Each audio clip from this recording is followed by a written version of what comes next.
할렐루야. 10월 12일 화요일 온라인 새벽 예배 오신 여러분을 환영하고 축복합니다. 오늘 우리가 함께 읽은 말씀은 출애굽기 30장 1절부터 16절까지 말씀인데요.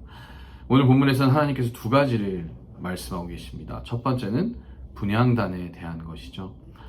분향단은 말 그대로 향을 태우는 곳입니다. 이스라엘뿐만 아니라 고대 근동의 거의 모든 대부분의 종교에서는 이런 예식을 행할 때 이런 향을 사용하는 것이 일반적이었는데요.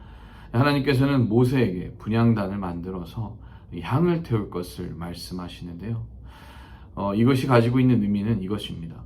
출애굽과 광야 생활 동안 하나님께서 주셨던 구름 기둥과 불 기둥을 상징하는 것입니다. 다시 말해서 이 향은 하나님의 임재를 상징하는 것이었죠.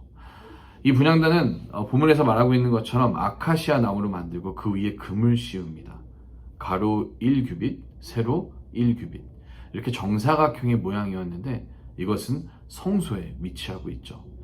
1규빗은 지금 단위로 환산하면 45cm 정도 되는 것입니다. 그러니까 45cm 가로 세로 되는 정사각형의 모양의 분향단인 것이죠.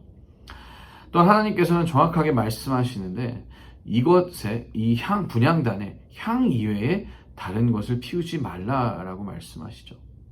하나님께서는 이 명령을 통해서 이스라엘 백성들이 항상 하나님 앞에 아름답게 피어오르는 그런 향기로운 삶을 살 것을 원하시는 것입니다. 마치 하나님 앞에 향기롭게 피어지는 향처럼 그런 향기로운 제사로 이스라엘 백성들의 삶이 항상 하나님 앞에 이렇게 신실하게 살아가기를 하나님은 원하시는 것이죠. 두 번째는 하나님께서 인구조사를 할 때 회막을 위한 세금을 걷는 것에 대해서 말씀하십니다. 하나님께서는 인구조사할 때 각각 자기의 목숨값으로 속전을 내라고 하시죠. 사실 인구조사의 진짜 목적은 세금 징수와 징병의 목적이 있었습니다. 나라를 이끌기 위해서 세금을 징수하는 것과 그리고 전쟁에 참여하기 위해서 20세가 넘은 청년들이 이 군인으로 참여하는 것을 군대로 징병하는 것에 목적이 있었던 것이죠. 여기서 하나님은 속전에 대해서 이야기를 하십니다. 속전이 무엇이냐면요. 노예나 포로를 해방시키기 위하여 지불하는 몸값으로서 하나님은 이스라엘 백성들에게 이것을 요구하십니다. 정확히 이 속전이 어디에 어떻게 쓰였다라는 것은 알 수 없지만 분명한 것은 성막을 유지하는 데 필요한 비용으로 사용되었다는 것입니다. 16절에 이렇게 말씀하십니다. 너는 이스라엘 자손에게서 속전을 취하여 회막 봉사에 쓰라. 이것이 여호와 앞에서 이스라엘 자손의 기념이 되어서 너희의 생명을 대속하리라. 결국 이 명령의 의미는 성막을 유지하는 하나의 수입원을 언급한다는 것을 볼 수 있습니다. 사실 성막을 만들고 나면 유지를 해야 하죠. 그리고 또한 성막에 필요한 물품에 그런 필요한 비용을 처리해야 합니다.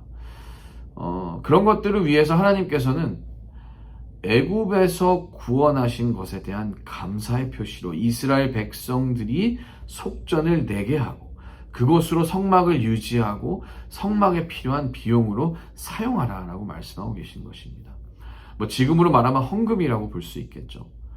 그러나 우리가 중요하게 봐야 될 것은 하나님은 단순히 돈을 내는 것을 이야기하는 것이 아닙니다. 내가 너희를 살렸으니 그거에 합당한 것에 지불하라 라는 것이 아니죠. 하나님께서는 이것을 통해서 이들이 하나님을 만나고 하나님을 경험하는 그 성막을 유지하고 이 성막에 필요한 비용으로 사용되게 하시는 것입니다. 하나님의 그런 의도를 파악할 수 있는 본문이 바로 15절인데요. 15절에 이렇게 이야기합니다. 너희의 생명을 대속하기 위하여 여호와께 드릴 때에 부자라고 반세겔에서 더 내지 말고 가난한 자라고 덜 내지 말지며. 이 하나님께서는 속전을 내게 하실 때 성막에 드리는 돈을 그들이 하나님께 구원을 받았고 하나님께 속했다는 고백을 상징하는 것으로서 내라고 하는 것이지 다른 뜻이 없다라는 것입니다. 말씀드린 것처럼 성막에 필요한 비용으로 사용되기 때문에 하나님 앞에 동일한 자격으로 동일한 액수를 드리게 하는 것입니다. 부자라서 더 내는 것도 아니고 가난한 자라고 해서 덜 내는 것도 아니라 동일하게 함께 섬김으로 헌신으로 나아가게 하시는 것이죠. 누군가 특별한 몇몇 사람이 그런 사람들의 헌신으로 공동체를 세워나가는 것이 아니라 모두가 한마음 한뜻으로 하나님께서 우리를 살리셨으니 우리가 함께 우리의 공동체를 섬깁니다 라는 고백으로 이 속전을 내게 하시는 것입니다. 하나님께서는 누구 어떤 특별한 사람에게 모든 것을 맡기거나 짐을 짊어지게 하시지 않습니다. 공동체를 누군가에게 특별하게 맡기는 것이 아니죠.